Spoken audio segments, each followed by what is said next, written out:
అలాగే ప్రభు బలలో పాల్గొంటే దేవుడు మనకు నిత్య జీవాన్ని అందులోనే ఉంచాడు. బాగా గుర్తుపెట్టుకోండి, నిత్య జీవం ఎక్కడుంది? ప్రభు శరీరము, ప్రభు రక్తంలో. ప్రభు अनंत जीवन प्रभु का शरीर में, प्रभु का खून में रखा है प्रभु। वो हम लोग वेरी इंपॉर्टेंट, हमारा लाइफ में प्रथम स्थान में रखना चाहिए। किसी को भी भूलने से परवाह नहीं, मगर प्रभु का कलीसिया में संडे के दिन हम लोग जरूर इसमें लेने के लिए हम लोग को फायदा है, हम अनंत जीव में जाएंगे। प्रिయులారా, ఎవరు రాకపోతే వాళ్ళ ఇష్టం కదండి. దేవుడు ఏం చెప్పాడు? దేవుడు పిలిచి ఆయన మనల్ని ఉచితముగా నీతిమంతులుగా చేసేసాడు. కానీ మర్చిపోతండి, రోమా 6:23 ఏలయనగా పాపం వలన వచ్చు జీతము మరణం జీతం. అయితే యేసుక్రీస్తు నందు మనకేముంది? ఇది నీ ఇష్టం. కానీ రాలేదు, బంధువులు వచ్చారు, స్నేహితులు వచ్చారు, కడుపు నొప్పి వచ్చింది, తలనొప్పి వచ్చింది, నీ ఇష్టం. ఒకవేళ ప్రభు ఆ రోజుగానే వస్తే ఏం చేయలేవు, నువ్వేం ప్రభుకి ఏమి నువ్వు చెప్పలేవు. నిత్య జీవాన్ని పోగొట్టుకోవద్దు సహోదరుడా. ఈ ప్రపంచంలో ఏం పోయినా పర్వాలేదు, కానీ నిత్య జీవాన్ని నువ్వు పోగొట్టుకోవద్దు. దేవుడు నీకు ఉచితంగా ఇచ్చాడు. దేవుడు అన్యాయస్తుడు? ఒక చోట పోతే అబ్రహామును దేవుడు పిలిచాడు, ఆ ఊరును పోగొట్టుకున్నాడు. కానీ దేవుడు అబ్రహాము పోయిన చోట అంతా కూడా అబ్రహామును దేవుడు ఆశీర్వదించాడు. భూమి ఆకాశం ఆయనది. కనుక నీ ఇష్టం. నిత్య జీవాన్ని పోగొట్టుకుంటావేమో చూసుకో. ఒక డ్యూటీ కోసం లేకపోతే జ్యేష్ఠత్వాన్ని పోగొట్టుకున్నాడు ఒక వ్యక్తి. పూట కూటి కోసం, దేనికోసము? ఆదివారం అయ్యేసరికి నేను ఆహారం కోసం కరెక్ట్ టైంకి వెళ్ళిపోవాలని చెప్పేసి అసలు ఉండేవాడిని కూడా కాదు. అసలు కూడా వంట చేసుకొని తినేసి వచ్చేవాడిని. వర్తమానం విన్న తర్వాత పిల్లరా, మన జీవితంలో వాక్యం విన్న తర్వాత 10 పరివర్తన కావాలి. మంచి నేల మాడిన విత్తనం ఏమవుతుంది? ఆ విత్తనం ఫలిస్తుంది. విత్తనంలో పొరపాటు లేదు. గ్రౌండ్లోనే ఈరోజు దేవుని వాక్యం ఎక్కడికి వెళ్ళినా ప్రపంచంలో చెప్పడుతూ ఉంటుంది వాక్యం. కనుక నువ్వు మంచి హృదయముతో నువ్వు ఉంటే నువ్వేమవుతావు? ఫలించునుగాక. ఆమేన్. ఈరోజు నిత్య జీవం అనే పంట మనము అందరము ఫలించుముగాక. కనుక నువ్వు పోగొట్టుకోవద్దు. డ్యూటీ అయినా కూడా, ఎందుకంటే నేను ప్రాక్టికల్గా ప్రభు నన్ను పెట్టాడు మీ మధ్యలో. రాత్రి డ్యూటీ చేసినా పొద్దున నేను ఉంటాను, పొద్దున డ్యూటీ చేసినా కూడా, పొద్దున డ్యూటీ అయినా కూడా వెళ్ళి వచ్చి మరలా ఉంటాను, మరలా లేదా షిఫ్ట్ మార్చుకుంటాను. ప్రభు నీకు ఆప్షన్. మనసు ఉంటే ఏముంటుంది? మనసు లేకపోతే అసలు ఉండదు. కానీ సాకులు చెప్తే ఏం లాభం? ప్రభు చెప్పాడు. ఒక ధనవంతుడు ఏం చేశాడు? ఒక విందును ఏర్పాటు చేశాడు. విందుకును అందరినీ పిలిచాడు. పిలిస్తగిన ఒకడేం చేశాడు? పిలవన్నవాడు ఒకడేం చేశాడు? సాకు చెప్పాడు. ఏమని? నేను పెళ్లి చేసుకున్నాను, నేను వెళ్ళాలి. సరే. ఇంకొకడు, నేను పొలము కొన్నాను, పొలమును చూసుకోవాలి. ఇంకొకటి చెప్పాడు, నేను ఎడ్లను. 3 రకాలుగా ఇండ్లు చూపిస్తుంది, వ్యాపారం చూపిస్తుంది. ఒకవైపున నీ ఇష్టం, వ్యాపారము, ఇండ్లు లేదా బయట లోకము కనబడతా ఉంది. ఈ 3 వాళ్ళు సాకులు అక్కడ రాయబడతా ఉంది. వారు సాకులు చెప్పారు. అప్పుడు యజమాని ఊరుకున్నాడా? యజమాని పోనీలను వదిలేశాడా? వాళ్ళ కోసం బతిమలాడాడా? మళ్ళీ యజమాని బతిమలాడలేదు. ఏం చెప్పాడు? నువ్వు వెళ్ళి తెగిన రోడ్ల పక్కన కూర్చుంటారు, చీకట్లో కూర్చుంటారు. నేను చెప్పితే నా మాట చెప్పు, విందు సిద్ధంగా ఉంది, రమ్మని చెప్పినప్పుడు అనేకులు ఆ విందులోనికి ప్రవేశించారు. దేవునికి స్తోత్రం కలుగును గాక. లాస్ట్ వీక్ గురువారం, శుక్రవారము, శనివారం ఇదే చేసాం. కొండ ప్రాంతాల్లో వెళ్ళి యజమాని చెప్పినట్టుగా కార్లు వేసుకొని రోడ్ల మీదకి వచ్చాం. మేము కారు వేసుకొని రోడ్ల మీదకి వచ్చినప్పుడు పిల్లవాళ్ళు, చిన్న పిల్లలు ఎంత చక్కగా వచ్చారో. ఇక్కడ వాళ్ళకి చెప్పాం, వాళ్ళు లోకంలో ఏదో పెట్టి పిలుస్తారు, కానీ ఇక్కడైతే మనం ఏం చేసాం? ప్రేమతో పిలిచాను నేను ఎతికినా. కానీ ఎవరు రాలేదు. కానీ అక్కడ అనేకులు రోడ్ల మీద, కొండలలో, కోణలలో అసలుకు స్థలము లేదు. ఏమైపోయింది? యజమానుడు యొక్క విందు ఏమైపోయింది? స్థలము, విందుశాల నిండిపోయింది. 450 మందితో ఏమైపోయింది? ఇంకా చాలా అన్నాడు. నేను వెళ్ళకుండా ఆగిపోయాను. మిగతా వాళ్ళు వస్తానికి లేదు, స్థలము సరిపోయింది. చూసావా దేవుడు ఎంత గొప్పవాడో? సహోదరి, ఈ నిత్య జీవం నిత్య జీవాన్ని పోగొట్టుకోవద్దండి కదండి. ఎవరు కూడా ఇక్కడ ఉన్న వాళ్ళు ఎవరు కూడా, శ్రావ్య కూడా ఏదో వచ్చింది, ఇప్పుడు వచ్చినట్టు శ్రావ్య, నిత్య జీవాన్ని పోగొట్టుకోవద్దు. అర్థమవుతుందా? విజయ్ లేటుగా వచ్చినా పర్వాలేదు, నీవు నిత్య జీవాన్ని ఏం చేయకూడదు, పోగొట్టుకోవద్దు. ప్రభు ఆ రోజు రాత్రి, ఆ రోజు మధ్యాహ్నం నాతో మాట్లాడే మాటలు, డ్యూటీకి టైం అవుతుంది, ఓ సహోదరుడా నిత్య జీవాన్ని పోగొట్టుకుంటావా? ఇదిగో లోకమంతా సంపాదించుకొని అసలుకు ఆ చిన్న ఉద్యోగం ఆ రోజు కోసం వెళ్ళకపోతే 1000 రూపాయలు రాదంతే. లేదా నైట్ డ్యూటీకి వెళ్ళొచ్చు, లేదా మరుసటి రోజు పోవచ్చు, సిఎల్ పెట్టుకోవచ్చు, ఈఎల్ పెట్టుకోవచ్చు, సిక్కు చేయొచ్చు, ఆఫ్ పే చేసుకోవచ్చు, 4 రకాల ఆప్షన్లు ఉన్నాయి. అయితే నిత్య జీవాన్ని పోగొట్టుకుంటే అది మరలా ఒకవేళ వెళ్తున్నప్పుడు ఒకవేళ యాక్సిడెంట్ అయిపోయింది అనుకో మధ్యలో, నీ పరిస్థితి ఆ రోజు నుంచి ఈ రోజు వరకు కూడా దగ్గర 20 సంవత్సరాలు దాటిపోయింది. ఏ రోజు కూడా ఆదివారము నిత్య జీవం అనే బలను నేను పోగొట్టుకోలేదు. దేవునికి స్తోత్రం కలుగును గాక. ఇక్కడ చాలా మంది కూడా చెప్పే ముందు కూడా అభిగేలు కూడా ప్రార్థన రాలేదని నష్టపోతాం మనమే. ప్రార్థనకు రాకపోతే మనమే నష్టపోతాం. నిత్య జీవం అనే బల్ల కదండి, అడుక్కోవాలి మనం కదండి. లేట్ అవుతున్నప్పుడు ఏం చేయాలా? అడుక్కోవాలి. సార్ నీకు కూడా టైం అవుతుంటుంది, అప్పుడు ఏం చేయాలి? అక్కడ మనం అడుక్కోవాలా టైం. 1 గంట లేటుగా ప్రభు నిమిత్తం నేను అడిగేవాడిని, ఈరోజు అడిగాను ఒక షిఫ్ట్ అంతా కూడా. కనికరం ఇస్తాడు దేవుడు, జాలి వాళ్ళకి అవతల వాళ్ళకి ఇస్తాడు. ఇక్కడ చూడండి ఏమని రాయబడతా ఉందో 24-25 వచనంలో, హెబ్రీ గ్రంథకర్త 7వ అధ్యాయము. యేసు ప్రభు వారు నిజంగా మనకిచ్చినటువంటి ఈ నిత్య జీవాన్ని పోగొట్టుకోవద్దు. దేవుడు మనల్ని ఒక రోజున గొప్ప వాళ్ళగా చేస్తాడు. ఆయన 24-20 త్వరగా చదవండి. ఈయన దేవుడు యేసు ప్రభు, ఈ బల్ల నిరంతరం ఉండే బల్ల, ఇది ఎప్పటికీ ఉన్నటువంటి బల్ల. ఇది యేసు ప్రభు వారు నిజముగా మన మధ్యలో నిత్య జీవాన్ని ఇవ్వడానికి సిద్ధంగా ఉన్నాడు. ఎప్పుడు ఉన్నాడు, నిరంతరం ఉన్నవాడు. ఆయన యాజకత్వం మన కోసము, ఈయన యాజకత్వం ఎప్పటికీ మనుషులు ఉంటారు వెళ్ళిపోతారు, కానీ ఆయన మన నిమిత్తము యాజకత్వం చేసే దేవుడు. తర్వాత ఈయనంటే యేసు ప్రభు వారు తన ద్వారా, ఇప్పుడు మనము యేసు ప్రభు ద్వారా బల్ల ద్వారా ఎవరి దగ్గరికి వెళ్తున్నాము? దేవుని యొద్దకు వెళ్తున్నాము. ఎక్కడికి వెళ్తున్నాం మనం? దేవుని యొద్దకు. ఈయన ద్వారా, బల్ల ద్వారా నిత్య జీవము. యేసు ప్రభు తండ్రి అయిన కుడి పార్శ్వం ముందు కూర్చొని ఉన్నాడు. ఆయన దగ్గరికి రేపు వెళ్ళబోతున్నాం. ఎవరి ద్వారా అంటే యేసు ప్రభు బల్ల ద్వారా. ఈయన ద్వారా మనము చూడండి దేవుని యొద్దకు మనం వచ్చు వారి పక్షమున. చూడండి పిల్లరా, దేవుడు యేసు ప్రభు వారు ఆయన ఊరికే మనల్ని వదిలిపెట్టలేదు. మన పక్షమున ఏం చేస్తున్నాడు? ఆయన విజ్ఞాపన చేసే దేవుడు ఉన్నాడు. మన కోసం ఎవరండి పట్టించుకుంటారు? 1-4 సార్లు చెప్తారు, వదిలేస్తారు మనుషులు కదండి. వింటే వింటాడు, లేకపోతే వదిలేండి అంటాం. కారుకు బెల్ట్ పెట్టుకోమని నా కారులో అది సౌండ్ వస్తుంటుంది. ఒక 15-20 సార్లు చెప్తుంది, పెట్టుకో బెల్ట్ పెట్టుకొని. తర్వాత ఏమవుతుంది తెలుసు? అది కూడా బెల్ట్, అది సౌండ్ రాకుండా ఆగిపోతుంది. నేను అనిపించింది ఇది కూడా చెప్తుంది నా కోసమే, నా మంచి కోసమే, కానీ అది కూడా ఏమవుతుంది? ఎలక్ట్రానిక్ కూడా అది కూడా ఆగిపోతుంది. నీ ఇష్టం, నీ సేఫ్టీ, నీ ఇష్టం అని అది వదిలేస్తుంది అంతే. నువ్వు పెట్టుకుంటే బెల్ట్, ఏదన్నా ప్రమాదం జరిగితే ఆ బెలూన్స్ ఏమవుతాయి? సేఫ్టీ బెలూన్స్ ఓపెన్ అవుతాయి. పరిశుద్ధ బలలో పాల్గొంటే పిల్లరా, మన పక్షమున ఈరోజు ఆయన దగ్గరకు వచ్చిన నీకు, ఆయన బలలో పాల్గొన్న నీకు ఆయన రాజ్యాంగంలోకి వచ్చావు. యేసు ప్రభు రాజ్యాంగ ప్రకారంగా నా శరీరం తిని బతిమలాడలే దేవుడు. దేవుని యొక్క ఆజ్ఞది. యోహాను రాసిన సువార్త 6వ అధ్యాయం అంతా చదవండి, 53 నుంచి చదవండి బాగా. ఇంటికి వెళ్ళిన తర్వాత దేవుడు బతిమలాడలేదు. ఆయన నా శరీరము తిన్న తాగువాడే, నిజమైన ఆహారం నాదే. ఇంకా బయట తిన్నవాడు తాగినవాడు ఒకరోజు చనిపోతాడు, కానీ నా శరీరము తిని త్రాగివాడు ఎప్పటికీ చనిపోనే. బలిష్టం డ్యూటీకి వెళ్ళిపోతారో తెలీదు, వ్యాపారం చేసుకుంటారో తెలీదు, సాకులు చెప్పుకొని ఎక్కడెక్కడ తిరుగుతానో తెలియదు, కానీ ప్రభు బలలో పాల్గొన్న వాడికి దేవుడిచ్చే అధికారం ఏంటంటే, ఆశీర్వాదం, హక్కు ఏంటంటే నిత్య జీవము. ఆయన నీ పక్షమును ఏం చేస్తాడు? నువ్వు కష్టంలో ఉన్నప్పుడు దేవుడు నీ కోసం ఏం చేస్తాడు? విజ్ఞాపన చేయునుగాక. దేవునికి స్తోత్రం.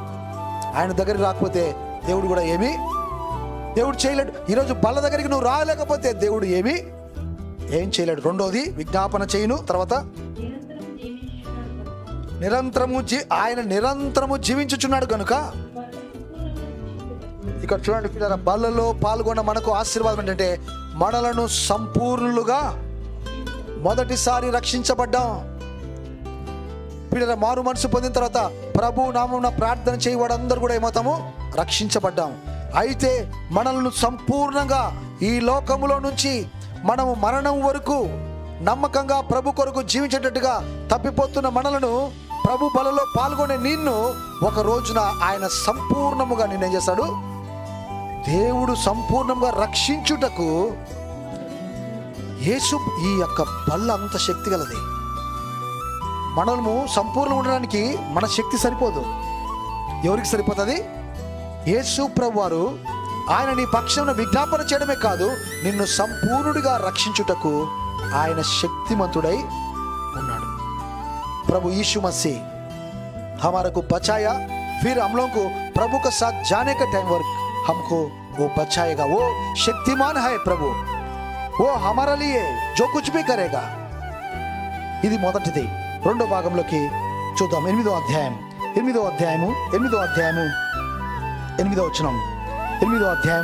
వచనం. అయితే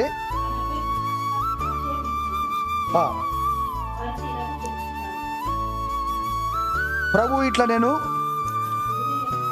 ఇదిగో ఒక కాలము వచ్చుచున్నది, అప్పటిలో ఇశ్రాయేలు ఇంటి వారితోను చూడండి అక్కడ క్రొత్త నిబంధన చేస్తూ ఉన్నాడు. చూడండి, ప్రభు అక్కడ ఐగుప్తు నుంచి వాళ్ళని బయట తీసుకొచ్చాడు.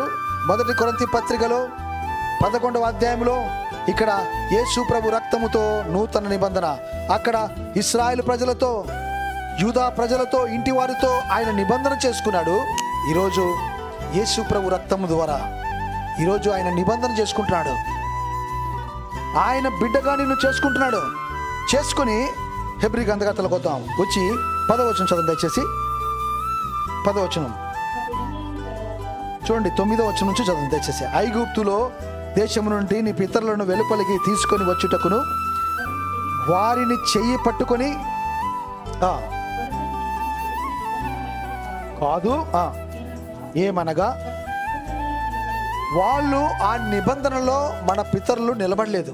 కానీ చాలా మంది వారి జీవితాలలో పితరుల వలె నిబంధనలు నిలవలేని వారు ఉన్నారు. కానీ యేసు ప్రభు వారి యొక్క నిబంధన అలాంటిది కాదు, నిలవలేకున్నారు. అయితే కనుక చూడండి, వారిని అలక్ష్యము చేసి తినని, ఎవరైతే నిబంధనలో నిలవలేని వారిని దేవుడు అలక్ష్యము చేసి అలనాడు వారు మార్గ మధ్యములోనే ఇశ్రాయేలు ప్రజలు 40 సంవత్సరాలు ప్రయాణములో వారు అరణ్యములోనే వారు ఏమైపోయారు? రాలిపోయారు. మేఘములో వారు బాప్తీసం పొందారు. మన్నాను వారు ఏం చేశారు? మన్నాను భుజించారు వాళ్ళు. ఆశ్చర్యం.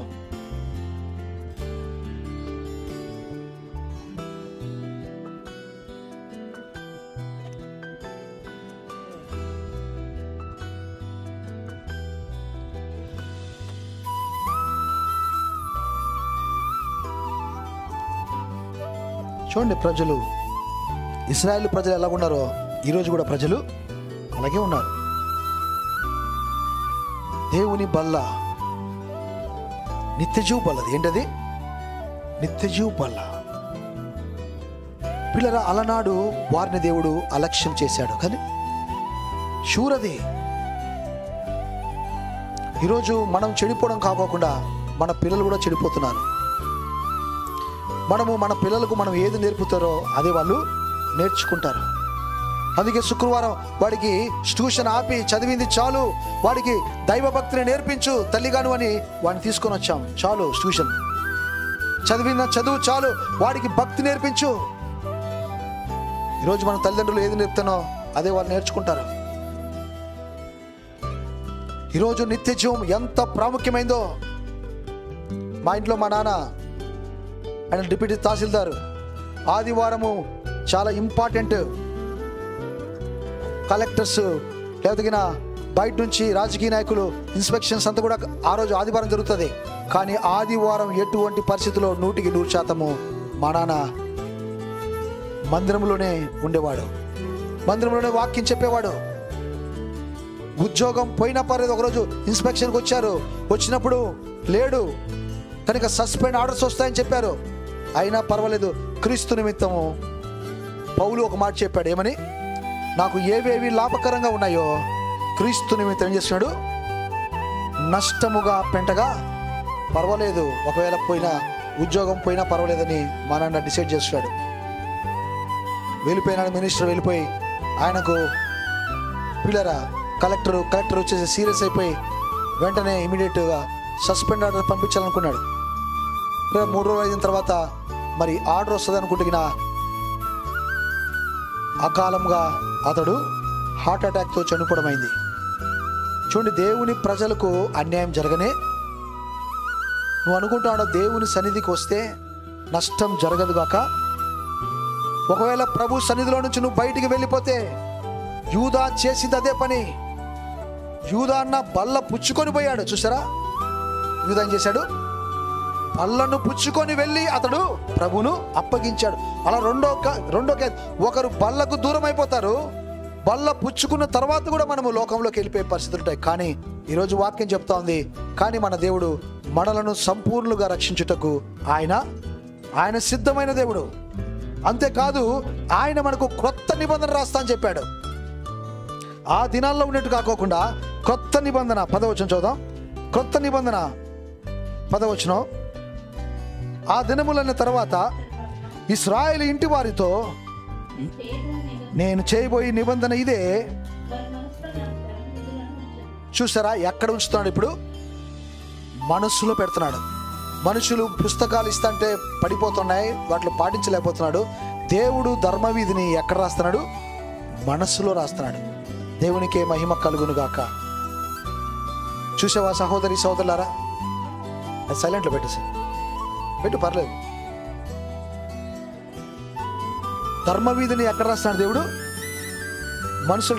నేను ఉదయం కాలం కూడా ప్రార్థన చేసుకుంటా అంటే ఎన్నిసార్లు చెప్తాను, ప్రభు బలలో మనం పాల్గొన్న ప్రతి వాడు ప్రభు నామమున ప్రార్థన చేసేవాడుగా, అది ఇచ్చిన దేవుడు ఇచ్చిన గొప్ప ఆధిక్యత. అది ప్రభు నామములో ప్రార్థన చేయవాడే ఏమవుతాడు? రక్షించబడతాడు. రోమా 10:12. ప్రార్థన మన జీవితంలో శుక్రవారం వచ్చి ప్రార్థన చేసిన వారు ప్రభు వచ్చినప్పుడు రక్షణలోకి వెళ్ళిపోతారు. వాళ్ళు సంపూర్ణంగా రక్షించబడతారు. వాళ్ళు ప్రభు బలలో పాల్గొన్నవాడు ప్రభు నామంలో ప్రార్థన చేయకపోతే వాడు చివరి కాలంలో విడవబడతారు. వాళ్ళ ఇష్టం. కానీ ధర్మవిధి ఎక్కడ రాశాడు? ఇశ్రాయేలు ప్రజలకు మనస్సులో. కానీ ఈరోజు కూడా మనం ఎన్నిసార్లు చెప్తాం, కానీ చెప్పి నా కుడి చెవు పోతా ఉంది, చెప్పి గొంతు పోతా ఉంది, చెప్పి మైకులు కూడా ఎగిరిపోతున్నాయి. కానీ కొందరి హృదయాలు ఎలాగున్నాయి? వాళ్ళ ఇష్టం. వాళ్ళు ఏ టైంకి వస్తారో తెలియదు, ఏ టైంకి వెళ్ళిపోతారో తెలియదు. వాళ్ళ ఇష్టం. వాళ్ళు శుక్రవారం వస్తే వస్తారు, లేకపోతే లేదు. ఉపవాస ప్రార్థనకు వస్తే వస్తారు, లేకపోతే వాళ్ళకు తెలియదు దేవుని యొక్క రాజ్యం ఉందని. చూడండి, ప్రకటన గ్రంథంలో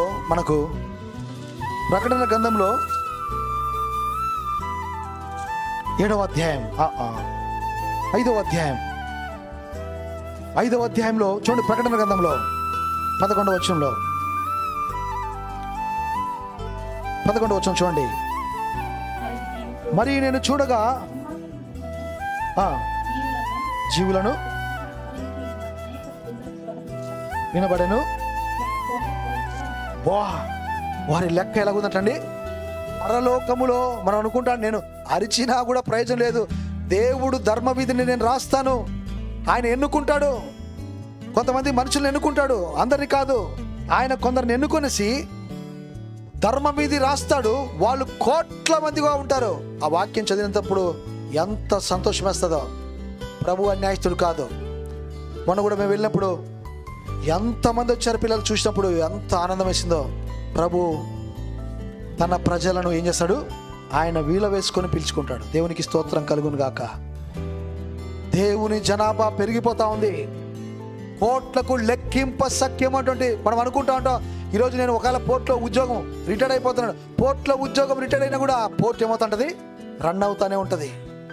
నేను లేకపోతే జరగదని దానికి వీలు దేవుడు నీకు ఇచ్చాడు నిత్య జీవాన్ని. చూడండి, ఇక్కడ కోట్ల కొలది ఉన్నారు ప్రజలు. ఆ కోట్లలో కూడా నీవు నేను ఉండాలని ఆశ కలిగి ఉందా? హల్లెలూయా. అలాగే సంఘము కార్యక్రమాలు 10వ అధ్యాయంలో మనకు తెలుసు. హెబ్రీ గ్రంథకర్త 24వ వచనంలో సమాజము కూట మీరు మానదు మానతగిన. నువ్వు దేవుని రాజ్యాన్ని మానుకుంటున్నావు. దేన్ని మానుకుంటున్నావు? నీ ఇష్టం అది. నిత్య జీవం ఈరోజు ప్రభు మనకు రాజ్యాంగం ఇచ్చిన హక్కు ప్రకారంగా హక్కులు మనం వినియోగించుకోవాలి. అలాగే దేవుడు మనకి ఇచ్చాడు నిత్య జీవం అనే హక్కు. అది ప్రభు బలలో పెట్టాడు. అది ఈరోజు మనం పోగొట్టుకోకూడదు. దేవుడు రాజ్యంలో దేవుడు నీకు నాకు ఆయన స్థానాన్ని కల్పించడానికి సిద్ధంగా ఉన్నాడు. ఈరోజు గలతీ పత్రిక వద్దాం ఒకసారి. కనుక లెక్కింప సఖ్యం కోట్ల మంది ఉన్నారు పరలోకంలో. ఈరోజు సహోదరి సోదరులారా, సమాజముగా కూడుట మానే వాళ్ళతో వాళ్ళని చూడొద్దు. అటువైపు నువ్వు వెళ్ళొద్దు. సమాజం కూడే వాళ్ళతో కూడు. నువ్వు ప్రభు బళ్ళతో ఎవరైతే ఉంటారో వాళ్ళతో ఉండు. సువార్త ఎవరైతే ప్రకటిస్తారో వాళ్ళతో ఉండు. రాబో దినాల్లో ప్రభు అబ్రహాంతో దేవుడు చెప్పాడు, నేను గొప్ప జనముగా ఈ సంవత్సరం మన వాగ్దానము. గలతీ పత్రికలో చూడండి. గలతీ పత్రిక త్వరగా చూద్దాం. గలతీ పత్రిక 3వ అధ్యాయం 7వ వచనం. 3వ అధ్యాయము 7వ వచనం త్వరగా చూద్దాం. కాబట్టి విశ్వాస సంబంధులే అబ్రహాము కుమారులని మీరు తెలుసుకోండి. విశ్వాస సంబంధులే, అందరూ కాదు కదండి. బాగా గుర్తుంచుకోండి పిల్లరా. విశ్వాస సంబంధులే. అబ్రహాము కుమారులు అనబడతారు. అబ్రహాము కుమారులు అయితే మనం ఏమవుతామంటండి? ఈరోజు చూడండి 23వ అధ్యాయము 7వ అధ్యాయం. ఈరోజు మనం యేసు ప్రభు బిడ్డలంగా 29వ వచనం 3:29 చూడు. విశ్వాస సంబంధులను అక్కడ రాయబడతా ఉంది. విశ్వాస సంబంధులు అయితే అబ్రహాముకి ఇచ్చిన వాగ్దానాలు నీకు వస్తాయి. ఇక్కడ క్రీస్తు సంబంధులైతే ఆ పక్షమందు అబ్రహాము యొక్క ప్రియులారా, అబ్రహాము ఈరోజు క్రీస్తు సంబంధులమైతే ప్రభు చెప్పినటువంటి శరీరములు తిని త్రాగితే మనము దేవుని క్రీస్తు సంబంధులమైతే అబ్రహాము యొక్క సంతానమై ఉండి వాగ్దాన ప్రకారము దేవునికి స్తోత్రం. చిన్న క్లాప్స్ కొడదాం. వాగ్దానానికి మనం ఏమవుతామండి అండి? వారసులు అవుతాం. ఇది వాస్తవం. వాగ్దానానికి చూడండి, వాగ్దానానికి వారసులు మనమందరం కూడా. ఈ బలను, పరిశుద్ధ బలను ఎప్పుడు కూడా మిస్ చేసుకోదండి. ఇప్పుడు అబ్రహాముకి ఏమని వాగ్దానం ఇచ్చాడు? 15వ అధ్యాయం ఆదికాండం 15వ అధ్యాయం అబ్రహాముకు చెప్తున్నాడు దేవుడు. అబ్రహామును బయట తీసుకొచ్చి, అబ్రహామా, మొదటి వచనం చదండి. మొదటి వచనం. ఇది జరిగిన తర్వాత యెహోవా వాక్యము అబ్రహామునకు దర్శనమునందు వచ్చి, ఈరోజు భయపడద్దు సహోదరి. బలలో పాల్గొంటున్న నీవు భయపడద్దు.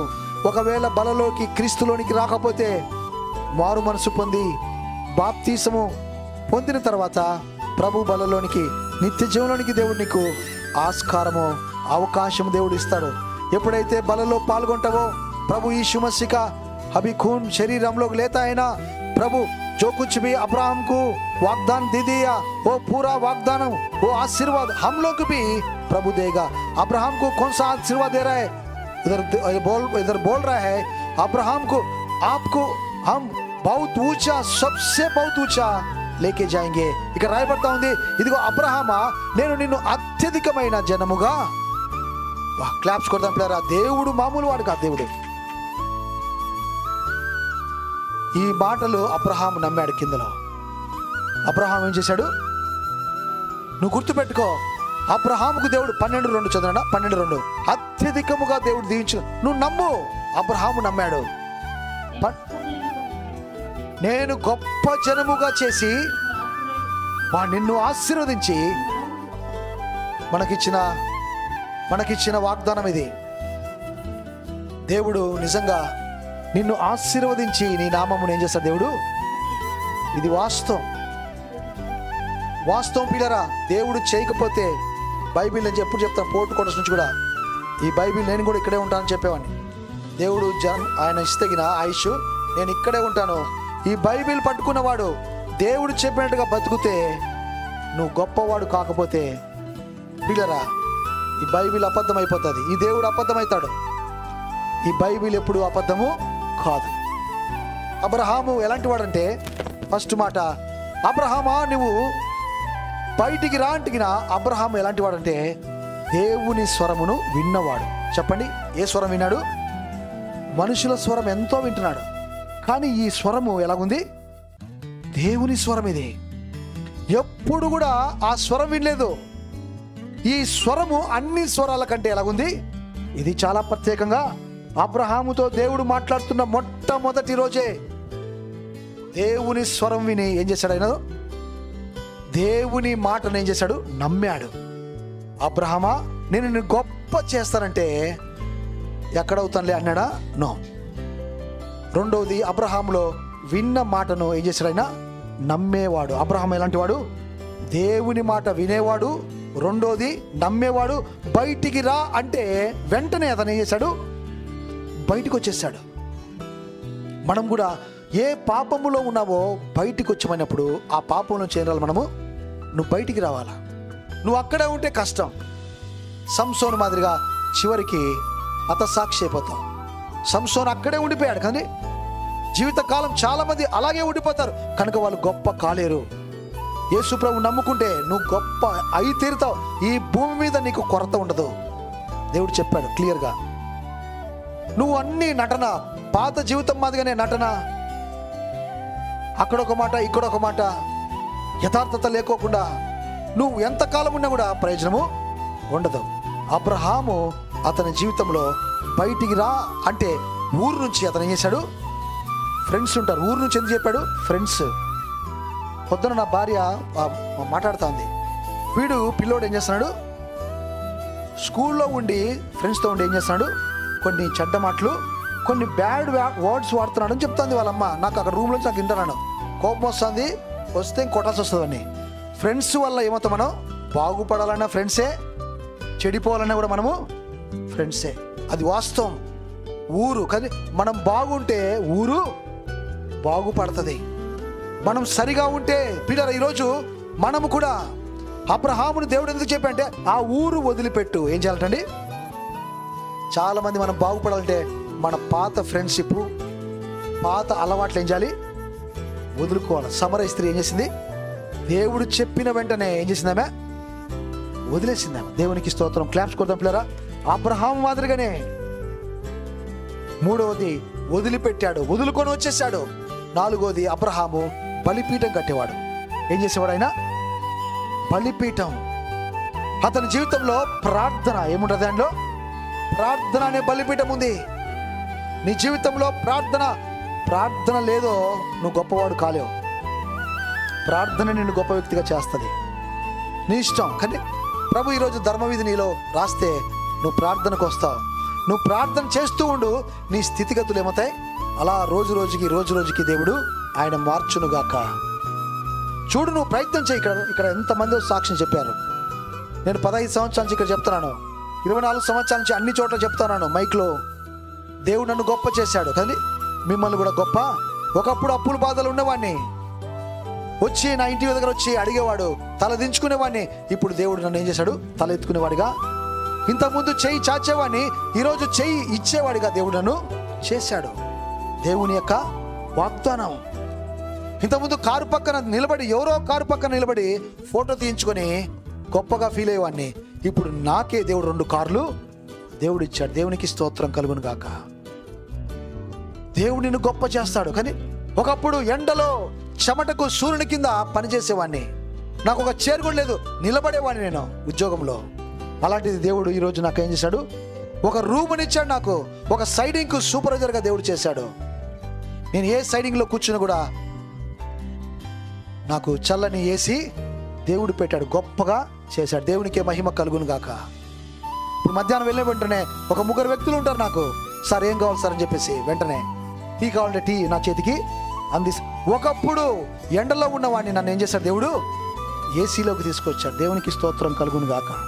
ఇది వాస్తవం. భూ సంబంధంగా దేవుడు ఆశీర్వదిస్తాడు, ఆత్మ సంబంధంగా దేవుడు నలుగురికి దేవుని మాటలు చెప్పేటువంటి ధన్యతను దేవుడు ఇస్తాడు. యేసు ప్రభు గారి గురించి నువ్వు మంచి చెప్పేదానికి నీకు దేవుడు ఇస్తాడు. చెడు నుంచి మంచిలోనికి తీసుకెళ్ళడానికి దేవుడు నిన్ను వాడుకుంటాడు. దేవుడు అదే గొప్ప జనముగా దేవుడు చేసేది. అబ్రహాం జీవితంలో అతడు బలిపీఠము, ప్రార్థన ఉంది. అతను ఎక్కడికి వెళ్ళినా ప్రార్థన. అంతేకాకుండా అతడు గుడారం వేసుకుంటాడు. ఎక్కడ వేసుకుంటాడు? ఆయన గుడారం ఉంది. ఆయన నీతిమంతున యొక్క గుడారములో ఏముంటది? రక్షణ. ఎక్కడికి వెళ్ళినా కూడా అబ్రహాము తన గుడారము దేవునితో సంబంధం. ఎవరితో సంబంధము? సంఘముతో సంబంధం పెట్టుకోవాలా. ఎప్పుడు కూడా ఎక్కడ ఉండాలి మనం? సంఘముతో నువ్వు ఉంటేనే, గుడారములో ఉంటేనే.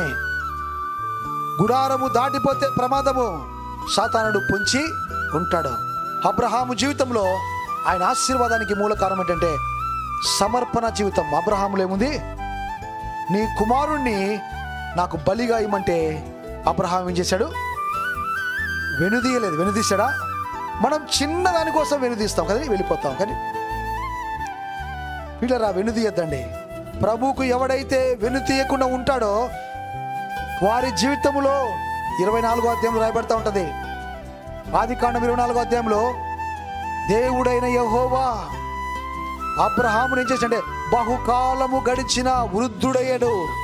దేవుడి దగ్గర ఉన్నటువంటి ఆశీర్వాదం ఏదైతే వెనుతీయలేదో దేవుడు ఆశీర్వాదం, ఆయుష్ అనే ఆశీర్వాదము అబ్రహాముకు దేవుడు ఇచ్చాడు. దేవునికి స్తోత్రం కలుగును గాక. దేవుని కోసం వెనుదీయకుండా ఉంటే దేవుడు నీకు ఇవ్వడానికి కూడా ఆయన వెనకంచి వెయ్యడు. నువ్వు వెనకంచి వేస్తే దేవుడు కూడా వెనకంచి, నువ్వు ఏ కొలతతో కొలుస్తావో అదే కొలతతో దేవుడు, ఆయన న్యాయం కదండి. నువ్వు ఆయనకు టైం పెట్టుకుంటే నీకు కూడా టైం పెట్టుకుంటాడు ఆయన. ఆదివారం, అందుకనే ఆదివారం మేము ఇక ఈరోజు విశ్రాంతి దినము దేవునికే టైం అని పెట్టుకున్నాం. 20 సంవత్సరాల కిందట మేము తీర్మానం చేసుకున్నాం. దేవుడు అద్భుత రీతిగా మమ్మల్ని 25 సంవత్సరాలు నుంచి దేవుడు కాచి కాపాడాడు. దేవుడు గొప్పగా మమ్మల్ని ఆశీర్వదించాడు. అనేక మంది కుటుంబాలను కట్టేటట్టుగా దేవుడు దీవించాడు. అనేక మంది కుటుంబాలకు ఆశీర్వాదకరంగా ఎన్నో పరిస్థితుల నుంచి విడిపోయిన వారిని కలిపేటట్టుగా దేవుడు చేశాడు. దేవుడు ఈరోజు నిన్ను చేశాడు. ఈ రాబోయే దినాల్లో కూడా దేవుడు నీ సంతానం చెప్పాడు. ఏమని చెప్పాడు? నిన్ను చేశాడు. రాబోయే దినాల్లో నువ్వు నేను దేవునితో ఉంటే ఏమిస్తాడు? నీ సంతానమును నేను అత్యధికముగా ఆశీర్వదించునుగాక. ఆమేన్. కళ్ళు